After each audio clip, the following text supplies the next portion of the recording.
सत्राजित नावाचा राजा होता, तो या सूर्याचा उपासक होता. त्याला म्हणतात सौर. सूर्याच्या उपासकाला म्हणतात सौर. आणि त्यानं वेळ मिळाला आणि काय केलं तर भगवान सूर्यनारायणाचं एक अनुष्ठान, प्रॉपर अनुष्ठान केलं. जंगलात जाऊन बसला, स्वतःला असं हायबरनेशन म्हणतो ना, बेडूक जसा गाडून घेतो स्वतःला चिखलामध्ये, तसं साधनेत उपासनेत असं गाडून घ्यावं लागतं. आणि यानं सूर्याची विशिष्ट उपासना केली आणि सूर्यनारायण प्रगट झाले आणि प्रगट होऊन त्याला एक असा मणी दिला की ज्याचं नाव लिहिले स्यमंतक. स्यमंतक मणी. सूर्यनारायण प्रगट झाले याचा अर्थ त्याला सोसेल अशा रूपात प्रगट झाले आणि त्यांनी त्याला स्यमंतक नावाचा असा मोठा मणी दिला. आणि तो मणी असा जर ठेवला, त्याची रोज पूजा करत असे तो, त्या असा सूर्यासारखा चमकायचा. सूर्यासारखा म्हणजे आपण चकुत्र पाहिलं ना, पपनस असं साधारण. आणि एवढा सूर्य असं डोळ्यासमोर आलं पाहिजे म्हणून बोललो मी. आणि असा सूर्यासारखा प्रकाश पडत असे टक करून. आणि इतका प्रकाश, आणि त्याची पूजा झाली की थोडा सौम्य होत असे. आणि हळूहळू हळूहळू जसा डिंक येतो ना डिंकाच्या झाडातून किंवा शेवग्याच्या झाडातून, असा पटापटापटा त्यातनं 18 भार सोनं आपोआप येत असे. भगवान वेदव्यास इथे सांगतात की अशा त्या राजा सत्राजितानं ते जिंकलं, सूर्याकडनं ते मिळवलं. आणि घरी जेव्हा तो यायला निघाला तेव्हा त्याच्या गळ्यामध्ये मणी घातला त्याने, असा अडकवला दोरी बेरीत कशात तरी. तेव्हा लोकांना दिसेच ना काही, फक्त सूर्य आल्यासारखं दिसत होतं. तसं नवीन नवीन गाड्या आल्या, त्याचे जे बल्ब आहेत ना ते इतके झकफक असतात की गाडी येत असेल तर आपल्याला ती गाडी दिसत नाही, फक्त ते 2 दिवे येताना दिसतात, आहे की नाही. आणि इतकं घाबरायला होतं, बापरे काही दिसतच नाही आपल्याला, आपले डोळे दिपून जातात. असे द्वारकेतल्या लोकांचे डोळे दिपले आणि ते धावत धावत कृष्णांकडे गेले आणि सांगितलं, कृष्णा कृष्णा जंगलातून सूर्य येतोय.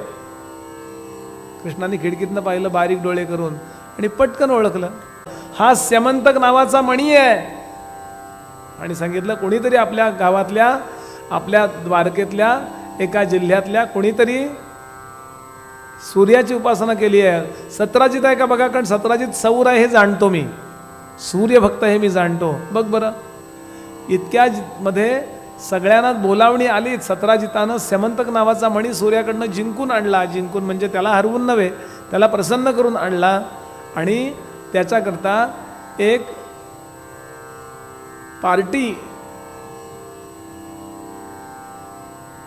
गेट टुगेदर ठेवलेला आहे. स्यमंतक मणी आणला म्हणून त्यांनी उत्तम प्रकारे लोकांना बोलावलं, उग्रसेनाला बोलावलं. म्हणजे कौतुक झालं ना त्याचं. आणि होताच पराक्रम. यावं ही स्यमंतक मणी सोडा, एक छोटी गोष्ट सुद्धा मिळवणं केवढं अवघड आहे. तर एवढा मोठा सूर्याला प्रसन्न करून स्यमंतक मणी आणलाय आणि लोकांनी कौतुक केलं त्याचं. त्यांना खाणं पिणं अमकं तमकं सगळं ठेवलंय आणि सगळ्यांना खुश केलं. त्याबद्दल काही माझ्या आनंदाकरता मी तुम्हाला हे देतोय. कृष्णानाही सांगितलं, सत्राजित त्याचा आडनाव यादवच आहे लक्षात घ्याल. सत्राजितांनी सांगितलं, कृष्णा हे बघ आता हा बारीक. कृष्णाने सांगितलं, मी तुला एक युक्ती सांगू का, हा मणी जिथे असतो तिथे कुठली रोगराई होत नाही. हा मणी जिथे असतो तिथे 18 मण सोनं प्रसवलं जातं. हा मणी जिथे असतो तिथे कुठल्याही प्रकारे कमतरता राहत नाही, सुबत्ता राहते. म्हणून तू हा मणी माझ्या मतानं उग्रसेनाला गिफ्ट कर, म्हणजे तुम्हारे यश में 4 चांद लग जाएंगे. कुणाचं जर भलं होत असेल, कुणाचं जर चांगलं होत असेल तर वैयक्तिक स्वार्थाचा थोडासा त्याग करून आपण मोठा कल्याणाचा एखादा महत्त्वाचा प्रसंग घडवावा असं शास्त्र सांगतं. एका व्यक्तीचा त्याग कुळाकरता करावा. यजेत एकम कुलस्यार्थे. विदुराने सांगितलंय धृतराष्ट्राला, उरलेल्या 99 लोकांचा जीव वाचवायचा असेल तर दुर्योधनाचा त्याग कर. आणि जर केला असता तर वाचला असतं की नाही, तो 99 वाचले असतं की नाही. काही पक्ष आहेत बघा, त्यांनी जर आपल्या राजपुत्राचा त्याग केला तर अख्खा पक्ष वाचेल की नाही? त्यजेत एकम कुलस्यार्थे, बरं का, ग्रामस्यार्थे कुलं त्यजेत. गावाचं भलं व्हावं, कुळाचं भलं व्हावं याकरता एका व्यक्तीचा त्याग करावा. गावाचं भलं व्हावं म्हणून एखाद्या कुळाचा त्याग करावा, बरं का. देशाचं भलं व्हावं म्हणून एखाद्या गावाचा त्याग करावा. आणि आत्मार्थम पृथ्वीन त्यजेत, आत्मज्ञानाकरता पृथ्वीचा त्याग करावा लागला तरी चालेल, इतका त्याग मोठा करावा. समर्थ म्हणाले, नसे राम ते धाम सोडून द्यावे, सुखाला अरण्य सेवी. त्याग करता आला पाहिजे आपल्याला. काही वेळा चांगलाही त्याग करता आला पाहिजे, चांगल्या गोष्टी करताही त्याग करता आला पाहिजे. तेव्हा तू माझं ऐक, तू हा मणी मिळवलायस अगदी बरोबर आहे, पण हा जर तू उग्रसेनाला दिला तर सगळ्या द्वारकीयांच्या, द्वारकावासियांच्या दृष्टीनं तू हिरो ठरशील, कारण सगळ्या द्वारकेला त्याचा फायदा होईल ना. असं आता हे ऐकलं त्यांनी काय म्हणावं, हो किंवा नाही म्हणावं की नाही? तो नुसता नाही म्हणला नाही, तुला अक्कल शिकवायची सवयच आहे म्हणला लोकांना. विचारलं होतं का तुला कोणी? आता कृष्णांचा हेतू हा होता की बाबा रे चांगलं काहीतरी व्हावं, तुला फुकटचा चांगुलपणा घ्यायला पाहिजे. कष्ट करायचे मी, आणि लोक म्हणणार बघा कृष्णाने सुचवलं म्हणून त्यांनी दिलं. अजिबात देणार नाही. कृष्ण म्हणलं नको देऊ. नको देऊ म्हणजे आता नको देऊ म्हणण्यात काय अर्थ आहे? आधी म्हणलंच कशाला? चुकलं म्हणण्यात काय अर्थ आहे? काही लोकांचा असा स्वभाव असतो बघा. एखाद्याला म्हणतो काय बसलात? हो बसलो. उठ, बघवत नाही उठतो. उठू नको बस मेल्या, पण हो किंवा नाही म्हणणं उगाच विचारलं का तुला? मग विचारत जाऊ नको पुढच्या वेळेपासून. तुला म्हणलं होतं का विचार? एखाद्याचं जेवण झालेलं असतं, त्याला काय जेवलात? हो आमच्या घरी जेवलो. बोलवलं होतं कधी तुम्ही? असे असतातच लोक जगात बघा. तुम्ही कितीही चांगलं वागा, सरळ वागा, काहीतरी आडमुठेपणा म्हणतात ना. आणि गंमत अशी झाली, वेदव्यास सांगतात की त्या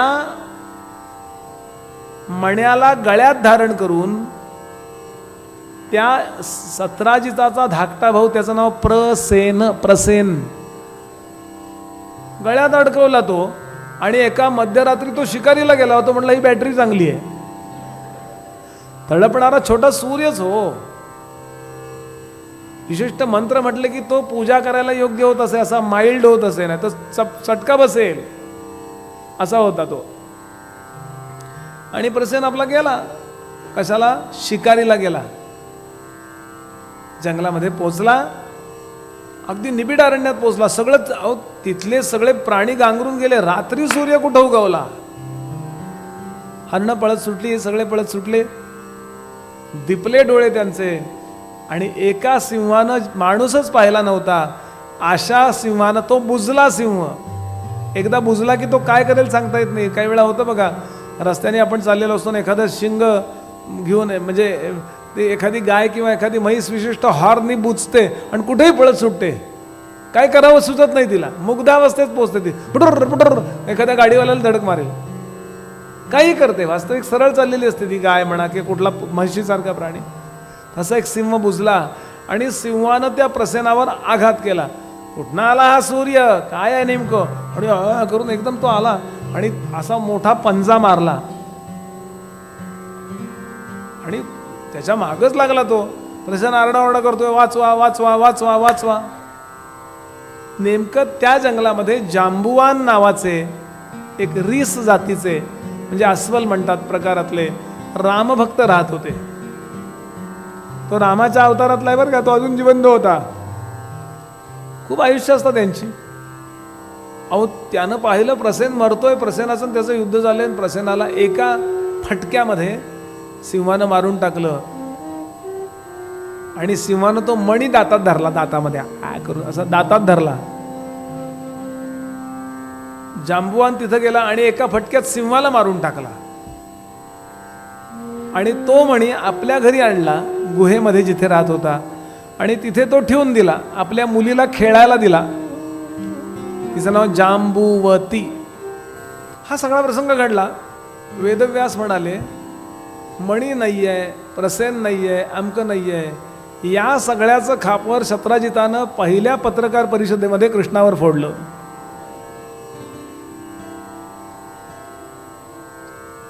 कशाचा आधार घेतला? फक्त एका गोष्टीचा आधार. त्या दिवशी कृष्ण म्हणले होते ना, हा मणी उग्रसेनाला दे.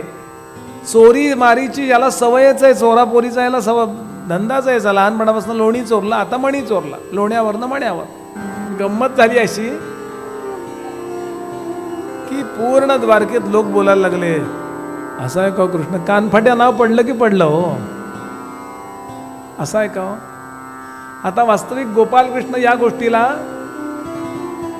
चॅलेंज देऊ शकले असते कोर्टामध्ये की माझी अटकच चुकीची आहे. पण लोकनेता कसा असतो, लोकनेता कसा असतो? कृष्ण काय म्हणला असतो? हा जर तुझ्याकडे पुरावा काय, कुठल्या आधारानं बोलतोय, असं म्हणू शकले असते की नाही? पण तो म्हणला असता, उग्रसेन महाराज तुमचं ऐकताय, सत्ता तुमची आहे म्हणून हॅरेसमेंट करताय तुम्ही ईडी मागे लावून. असं तो म्हणत नाहीये, कारण तो कृष्ण होता, तो इतर कोणी नव्हता. कृष्णाने विचार केला, खरी बाजू कुठली आहे ती मी जेव्हा समाजासमोर आणेन, म्हणजे खोटी बाजू आपोआप लोकांना कळून जाईल. म्हणून कृष्णाने काय केलं? मोजक्या लोकांना बरोबर घेतलं. द्वारकेतल्या अत्यंत जबाबदार लोकांना घोड्यावरती बसवलं, चांगले सैनिक बरोबर घेतले. आपल्या गुप्तहेरांना विचारलं की तो मणी कुठं गेला, तुमचा अंदाज आहे? तो म्हणला, प्रसेन नावाचा याचा धाकटा भाऊ शिकारीला जाताना तो मणी गळ्यात घालून गेला होता, असं आम्हाला आठवतंय. गुप्तहेरांनी आमच्या गुप्तहेरांच्या असिस्टंट्स जे होते त्यांनी बातमी आणली आहे. आणि या जंगलात गेल्यानं प्रसेन मारला गेलाय. आणि सत्राजिताचा दावा होता प्रसेनाला कृष्णाने मारलं आणि मणी चोरला. कृष्ण म्हणले चला चलो, आणि टगडक टगडक असं करत करत करत तो त्या वनामध्ये आला.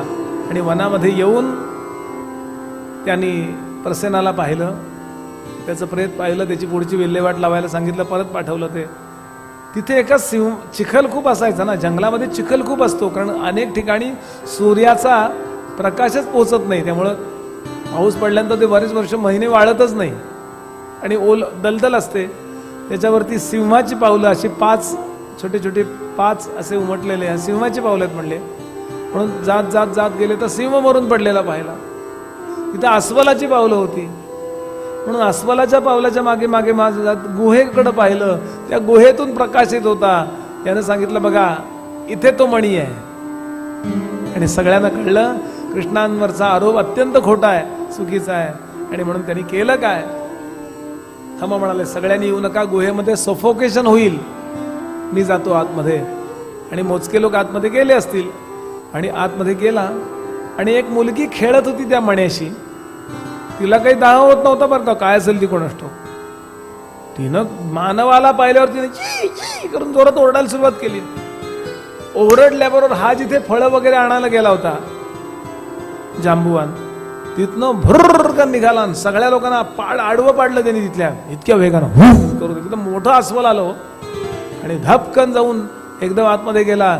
आणि कृष्ण असे कृष्णांच्या पाठीवर धापकन पडला. कृष्ण पालथे लगेच उठून उभे राहिले आणि युद्धाला सुरुवात झाली, मुष्टी युद्धाला. 1 दिवस गेला, 2 दिवस गेले, 3 दिवस गेले, 8 दिवस गेले, 10-12 दिवस गेले. आणि तरी तो कृष्ण इतके पराक्रमी की महाभयंकर दैत्यांना लोळवणार आहे. हत्तीला लोळवलं होतं, पण एक अस्वल खेळते आणि कृष्णानं सुद्धा ते जड जाते. म्हणून काही पब्लिक तिथनं निघालं, काही लोक तिथनं निघाले आणि द्वारकेमध्ये येऊन त्यांनी ही बातमी बलराम दादांना दिली. त्यानंतर बलराम दादा त्यावेळेला नेमके युद्धामध्ये होते, पण बलराम दादांना द्यायची होती त्यांना ती बातमी बरं का, कारण बलराम दादा फारच जबरदस्त योद्धे होते. पण वसुदेव देवकी यांना दिली. वसुदेव देवकीना वाटलं बापरे, 10-12 दिवस कृष्णाला झुंजवत ठेवले आणि अवघड जातोय आणि एक अस्वल आहे, बापरे आता काय करू. म्हणून दोघे इतके हवालदिल झाले, खूपच दुःख झालं त्यांना, आमचा मुलगा संकटात आहे.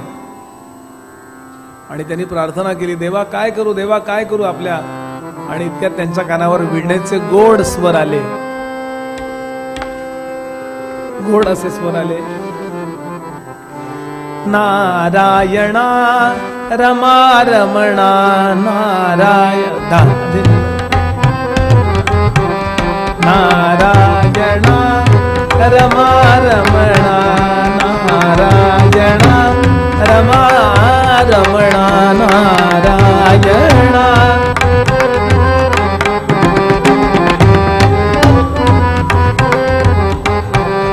मधुसूदना मनमोहना मधुसूदना मनमोहना करुणाघना रे नारायणा. हे होते मुनी नारद.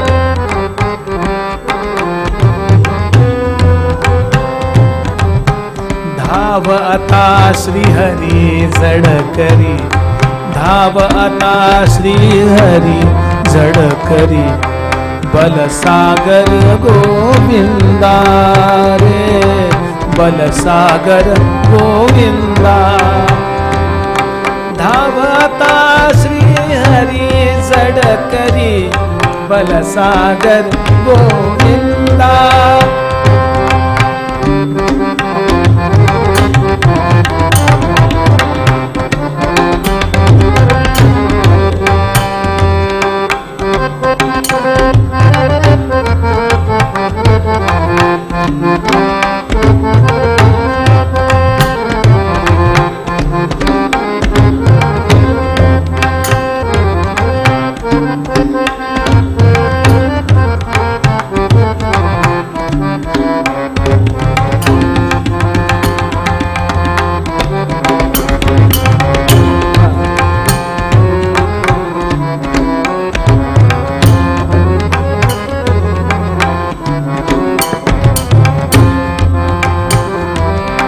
धावता श्रीहरी जडकरी, बलसागर गोविंदा. तुझिया चरणी सादर वंदन, तुझिया चरणी सादर वंदन, तुझिया चरणी सादर वंदन, तुझिया चरणी सादर वंदन.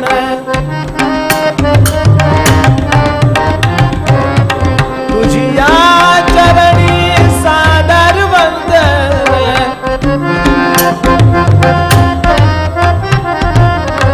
तुझिया चरणी सादर वंदन, तुझिया चरणी सादर वंदन, तुझिया चरणी सादर वंदन. करितो परमानंदा, करितो परमानंदा. दे प्रसादा व्यंकटेशा, दे प्रसादा व्यंकटेशा. जगताचा आनंदा रे नारायणा रमा रमणा नारायणा नारायणा नारायणा.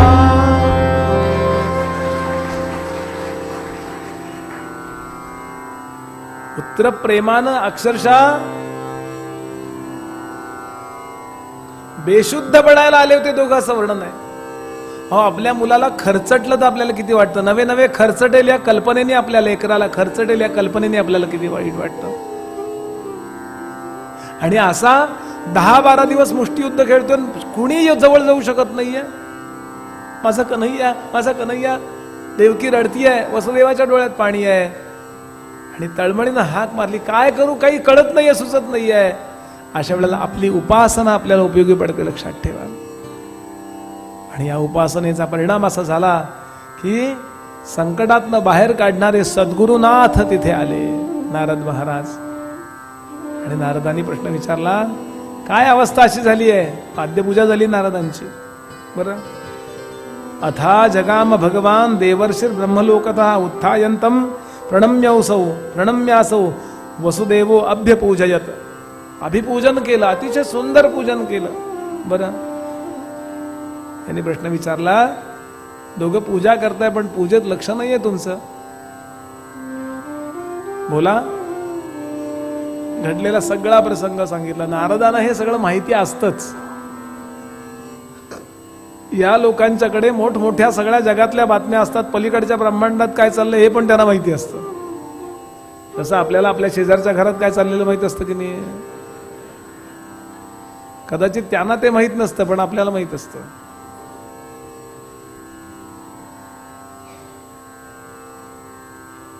मग काय असं मग ते म्हणे करू काय, काहीच सुचत नाहीये. बलराम दादा इथे नाहीयेत, व्हॉट टू डू, काय करायचं. काय म्हणजे त्याचं काय चाललंय. म्हणले युद्ध चाललंय, पुन्हा पुन्हा तेच काय विचारताय. युद्धामध्ये काय आवश्यक असतं, युद्धामध्ये जिंकणं आवश्यक असतं. जिंकण्याकरता काय आवश्यक असतं, शक्ती. म्हणजे 10-12 दिवस झाले तरी तो जिंकत नाही, याचा अर्थ काय कमी पडतंय, शक्ती. मग तुम्ही इथनं शक्ती कुरिअर करा त्याला. आत्ताच्या भाषेत फक्त सांगतो मी आपल्याला, हे पॉसिबल आहे का. म्हणले तुम्ही तुरुंगात होतात आणि तुमची 6 मुलं आपटून मारली, त्यावेळेला काय केलं होतं. एकदम आठवलं त्यांना. हे वसुदेव आणि देवकी जेव्हा आतमध्ये तुरुंगात होते आणि अत्यंत वेदना होत्या त्यांना. म्हणजे काय, डोळ्यासमोर असं मुलाचं नाव ठेवू द्यायचं, 12 दिवस ठेवायचं बाळ, आणि खसकन मांडीवरनं ओढायचं, घरा फिरवायचं समोर, आणि असं जात्यावर त्या एखाद्या दगडावर आपटून मारून टाकायचं. काय झालं असेल हो. आणि त्यावेळेला अक्षरशः कोसळले होते ते. तेव्हा गर्गाचार्य त्यांना भेटायला आले तुरुंगामध्ये. तेव्हा गर्गाचार्य म्हणाले, तुम्हाला यातनं बाहेर यायचंय का. म्हणले तू म्हणजे काय म्हणताय तुम्ही, असं दुसरं काय करायचं असेल सांगा. म्हणले एक काम करा, तुम्ही जगदंबेचं अनुष्ठान करा. वसुदेव म्हणले आमच्या साखळदंडे हातात बांधलेत, ते साखळदंड एकमेकांना बांधलेत, ते कमरेला बांधलेत, कमरेचा साखळदंड भिंतीत चिणलाय, काय अनुष्ठान करा. तुरुंगात जर कोणी असेल, लहान बाळ असेल, आणि जर ज्याच्याकरता करायचे तो पेशंट असेल, अशा तिघांकरता गुरुजीने अनुष्ठान केलेलं चालतं की नाही. गर्गाचार्य म्हणले चालतं. मग ते म्हणले मी करतो. काय अनुष्ठान करणार. देवी भागवताचा पाठ करतो म्हणले तिकडे संकल्प करून, यांना तुरुंगातून सुटायला मिळावं म्हणून. विशेष म्हणजे याचा उल्लेख भागवतातही येतो. म्हणून जगदंबा आली बघा. इकडे कृष्ण जन्माला आले आणि तिकडे कोण जन्माला आलं.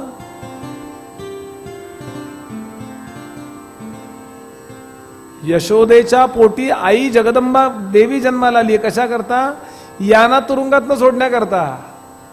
नंतर काही चरित्र नाही तिचं पुढे. ती जेव्हा इकडं आणली, कृष्णाला तिकडे ठेवलं वसुदेवानी, तिला इकडं आणली, तिला जेव्हा आपटायचा प्रयत्न केला कंसाने, तेव्हा ती हातासनं सटकन सटकली आणि आकाशामध्ये गेली, गुप्त झाली. आणि चकित म्हणजे फक्त तो असा डोळे दिपले आणि अष्टादशभुजा देवी माता की जय, 18 भुजांच्या रूपामध्ये जगदंबेनं दर्शन दिलं. कुणाला, वसुदेव देवकीला. का, तुम्ही गर्गाचार्यांना सांगितलेलं अनुष्ठान पावलं, आता दक्षिणा द्या सुटल्यावर. हे माझं बोललो, त्यांना काही दक्षिणाची काही कर्तव्य नाही. बरं.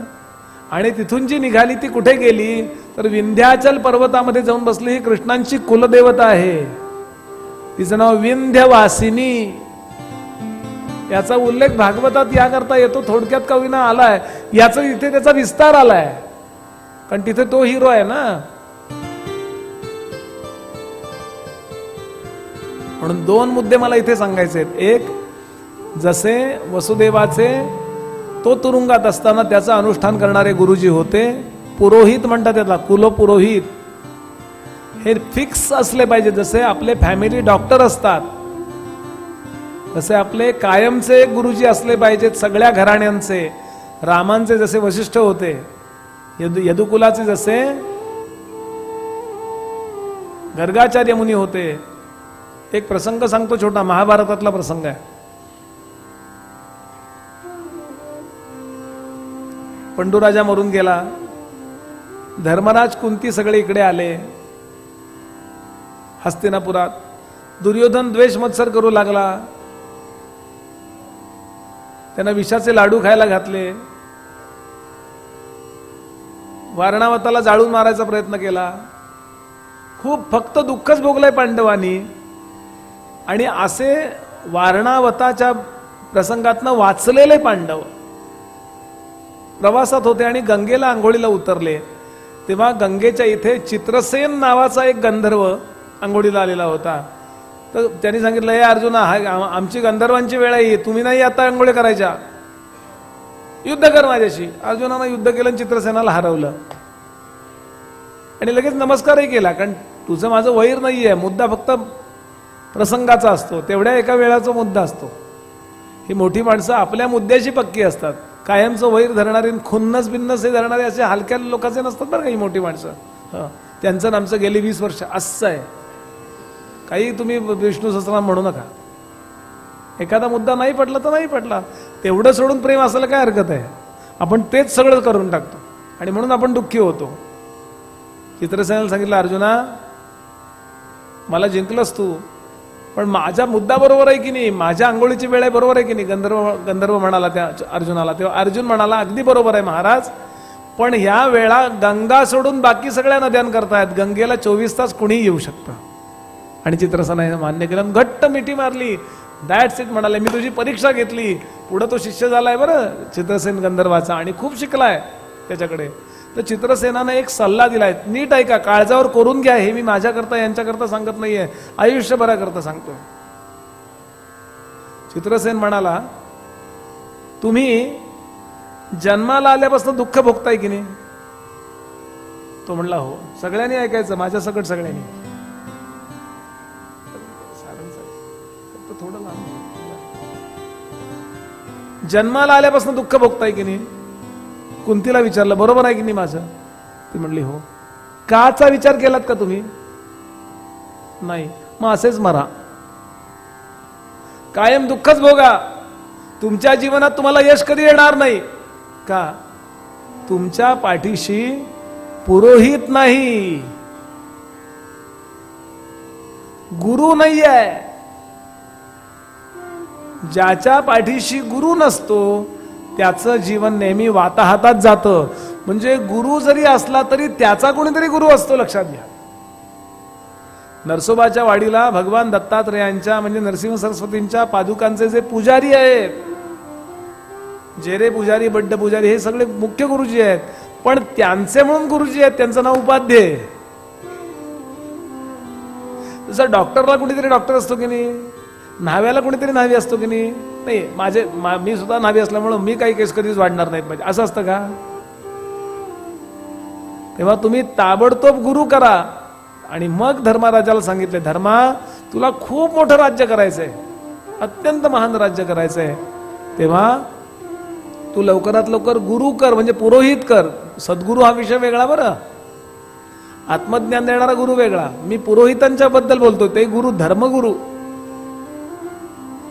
मग धर्मराजाने लगेच प्रश्न विचारला युधिष्ठिराने की कोणाला विचारू. मग त्यांनी सांगितलं, तुम्ही आता ज्या नगरीमध्ये जाणार आहात, पांचाल नगरीमध्ये जाणार आहात, त्याच्या अलीकडेच धौम्य नावाच्या मुनींचा आश्रम आहे. धौम्य, त्यांना गुरु करा, ते तुमच्याकरता अगदी परफेक्ट आहेत.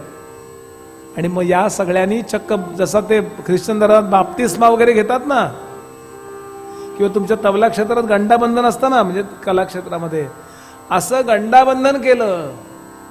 आणि 5 लोकांना त्यांनी शिष्य म्हणून, आपला माझे आहात तुम्ही म्हणून 5 मुलांना, त्या युधिष्ठिर, भीम, अर्जुन, नकुल, सहदेव 5 लोकांना धौम्यानी गंडाबंधन केलं असं आणि स्वीकारलं.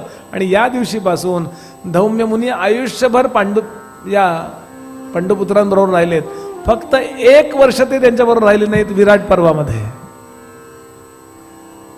आज समस्या अशी आहे की ही संस्कृतीच उद्ध्वस्त केली आहे. असं पूर्वी होतं. अजून सुद्धा मला अशी माणसं माहिती आहेत, मोठे मोठे राजे लोक माहिती आहेत की त्यांच्याकडचे पुरोहित ठरलेले असतात, तेच पुरोहित.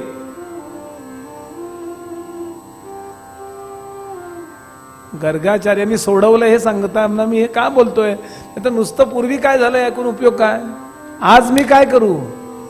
म्हणून चांगले आपले गुरुजी असले, परीक्षा घ्या त्यांची.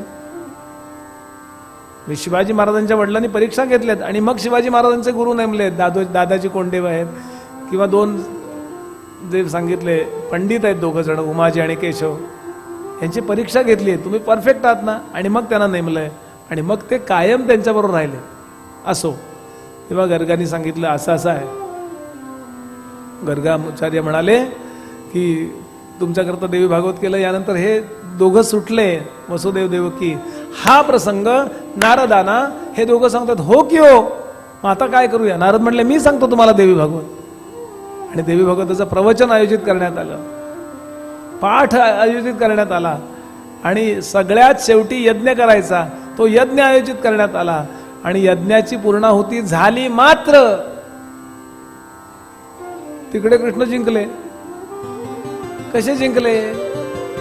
त्यांनी सांगितलंय की जेव्हा बराच वेळ युद्ध चाललं ना, 28 दिवस युद्ध चाललंय म्हणे, टाइम प्लीज वगैरे काही नाही, जरा जाऊन येऊ का वगैरे असलं काही नाही. शत्रू का असा असतो का, हा तुम्ही जाऊन या, मग मी तुम्हाला गोळी मारतो, तोपर्यंत मी थांबतो, असं कुठं असतं का?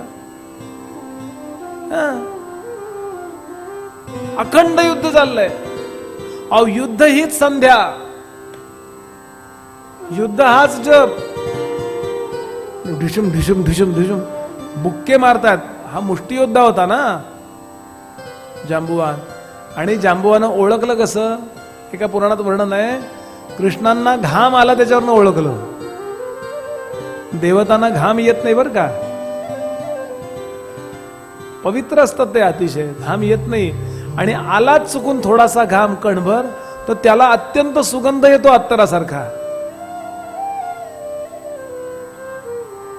खूप त्यांचे देह असे पवित्र असतात. आपल्यापेक्षा त्यांच्या तनू 54 सद्गुणांनी युक्त असतात बरं का. ते 54 सद्गुण दिलेत त्यांनी.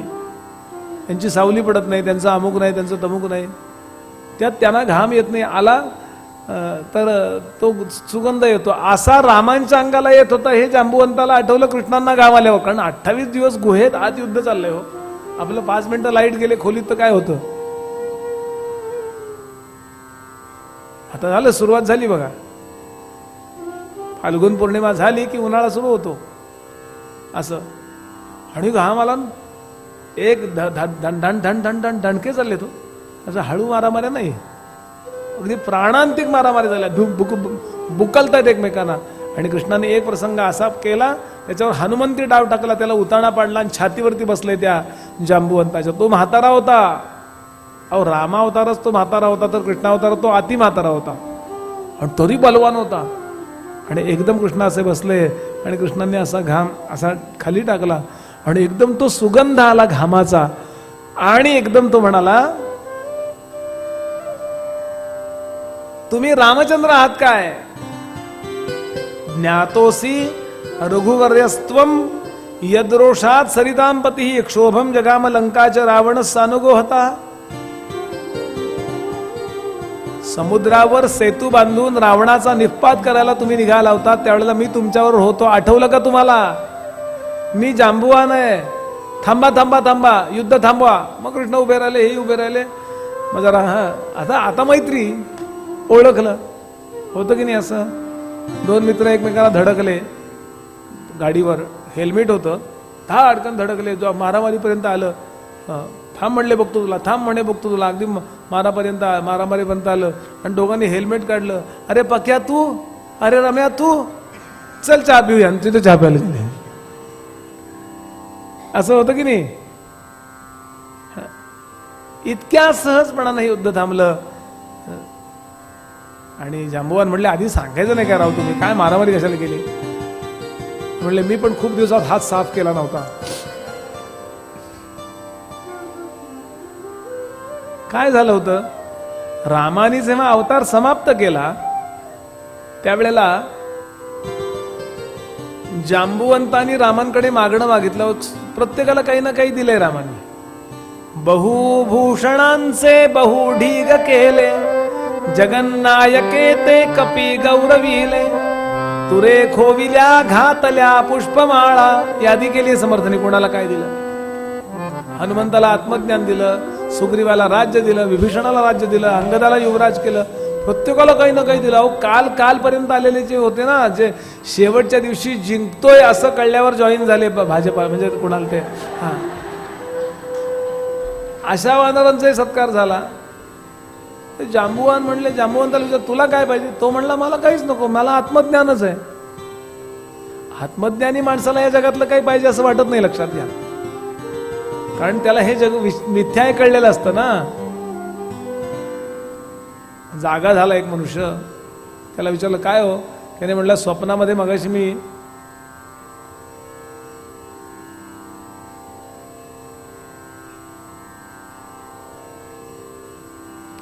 मगाशी मी एक चांदीच्या डबीमध्ये चुना होता असं पाहिलं होतं, तेवढे आणून द्यावं स्वप्नातली. असं कधी जागा मनुष्य म्हणेल का?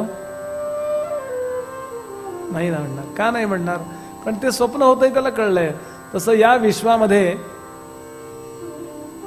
हे सगळं अत्यंत तात्पुरतं आहे, हे ज्याला कळलं ना, तो या जगातली कुठली फिक्स वस्तू मागून घेत नाही. मागितली तर देवाची भक्ती मागतो. मनी वासना भक्ती तुझी करावी, कृपाळूपणे राघवे पुरवावी, वसावे मज अंतरी नाम घेता, रघुनायका मागणे हेची आता. नाही म्हणायला एक गोष्ट असू शकते, आपल्या विद्येची खुमखुमी असते काही लोकांना. तशी त्या जांबुवंताला होती. अहो त्याला लहानपणापासून कधी कुणी त्याला हरवणाराच भेटला नव्हता. इतका पराक्रमी होता तो. सत्ययुगामध्ये जेव्हा समुद्र मंथन झालं तेव्हा तो तरुण होता. तेव्हा जगातल्या सगळ्या गावी फिरून, अनेक गावी फिरून वनस्पती गोळा करायचं काम, मोठी बारदानं दिली होती इंद्रानं त्याच्याकडे, आणि सांगितलं होतं बाबा रे चांगल्या चांगल्या वनस्पती आण आणि आम्हाला समुद्र मंथन करायचे, त्यात टाकायच्यात त्या. तेव्हा होता तो तरुण. रामावतारात तो म्हातारा होता आणि तो युद्धाला उतरलाच नाही. तो आयडिया देत होता. क्वचित प्रसंगी काही युद्ध केली आहेत. एकदा असं झालं की रावणाच्या समोर युद्धाला कुणीच नव्हतं, म्हणून याला नाईलाजानं युद्धाला समोर उभं राहावं लागलं. पण तो मुष्टियुद्ध करणार होता, असं बॉक्सिंग. म्हणून त्यानं एक बॉक्स फक्त रावणाच्या रथाच्या समोर जे घोडे होते ना, त्या जोखडाला मारला बॉक्स. तर ते घोडे तडतड तडतड तडतड मागं पळायला लागले. असे असे असे एक म्हणजे जसं रिव्हर्समध्ये जर उलट असं जर, तर तो इतका जोरात रथ पळा, त्या सारथ्याला काही करता येईना. रावण सुद्धा असं अरे थांबव थांबव, तो म्हणत थांबवतच नाहीये. तो एकदम मंदोदरीच्या दाराजवळ जाऊनच थांबला म्हणे. मंदोदरी म्हणले आता आलाच तर हे घ्या, येताना भाजी पण घेऊन या. हे कशा करता वाल्मिकी रामायणात नाही, इतर ठिकाणी आलं. म्हणजे इतका पराक्रमी होता. कोण? जांबुवान. त्यामुळे जांबुवान म्हणला रामा. राम म्हणले काय पाहिजे? तेच सांगतो म्हणला, मला हे पाहिजे, माझ्याशी जरा मारामारी करता का? माझ्या लक्षात आलं की तुम्ही अत्यंत पराक्रमी आहात, पण माझ्या एवढे पराक्रमी तुम्ही नाहीच आहात. ऐका काय म्हणतोय हा. मस्ती कशी असते विद्येची, अशी असली पाहिजे. आपल्याला आपल्या विद्येची, आपल्या कलेची उर्मटपणा नको, पण एक मजा घेण्याची मस्ती असली पाहिजे. ती त्याच्याकडे होती. तो म्हणला माझ्याशी मारामारी करा, मला खात्री आहे की तुम्ही मला हरवणार नाही, पण मला दमवाल, हेच मला द्या. हे रामावतारात मागितलं होतं. राम म्हणले बाबा रे, हा माझा मर्यादा पुरुषोत्तमाचा अवतार आहे. ज्या कार्यकर्त्यांनी आपल्याला ग्राउंड लेवलपर्यंत निवडून दिलं, धावपळ केली, त्याच कार्यकर्त्यांची पंगा घेणारा मी आधुनिक राज्यकर्ता नाही आहे. पण तुझी ही इच्छा पुढच्या जन्मी पूर्ण करीन, म्हणून आता आपण ते आता घडलं होतं. हा जांबुवान म्हणला असं आहे होय, त्याची एक्सपायरी डेट आज होती होय. हा, आणि आता गंमत अशी झाली की मग गप्पा टप्पा सुरू झाल्या. बसा, ही खुर्ची घ्या. खुर्ची बिरची असेल की नाही कोणास ठाऊक, पण काय दगड बिगड असतील बसायला, किंवा झाडं तोडून असे करून खुर्चीसारखे बनवलेले असतील. कृष्णांना बसायला दिले. काय दूध पाणी वगैरे काय विचारलं. कृष्णाने विचारलं कसं काय चाललंय बाबा. तो म्हणला सगळं उत्तम आहे, पण कृष्ण म्हणाले अरे ये तो चलता ही रहता है थारी मारी, आप परमार्थ करो, भगवान कहाँ पे वो ढूंढो. आत्मज्ञान की साधना करो, वो तो आप समाधि तो लगाते ना। मैं जब राम था तो समाधि तो लगाते थे ना, अब क्या हो गया आपको, लगाते हैं ना अभी? तर म्हणले माझं लक्ष सगळं मुलीत अडकलंय, तिला योग्य असा नवरा मिळाला पाहिजे ना. म्हणाले हो तो मिल जाएगा. अनुरूप मध्ये नाव नोंदवलं का तुम्ही?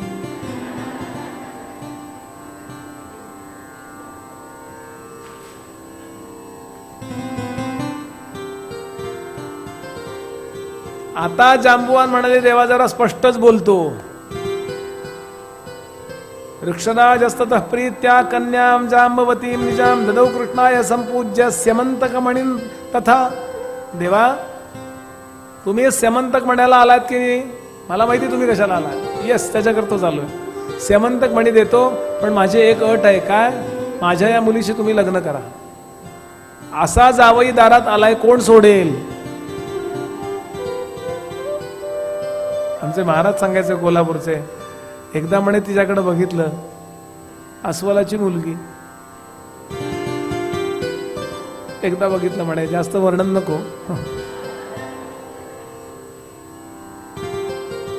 याचा अर्थ असा की ते लोक अनेक रूप घेऊ शकत असणार आहेत. काहीतरी असं असणार आहे की जे माणसाशी लग्न करायला ती मुलगी योग्य असणार आहे. बरं, आता अस्वलाशी असं कधी लग्न करतं काय? माणसाचं माणसाची लग्न होत नाही, अस्वलासारखा दिसतोय म्हणले तो असं.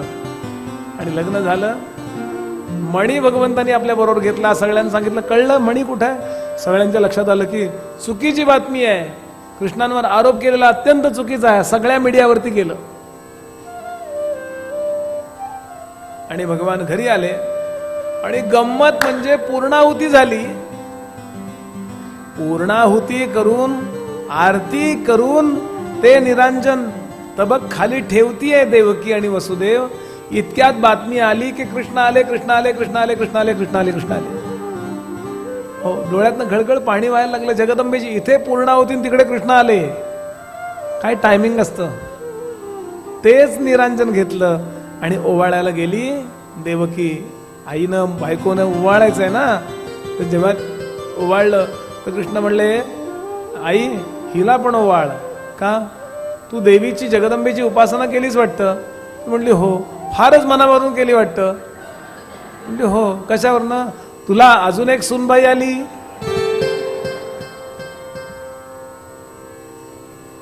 अतिशय आनंदी आनंद झाला. तो सतराजिताचा मणी त्याचा त्याला परत देण्यात आला. सतराजित त्याला वाईट वाटलं, आपण चुकीचा आरोप केला.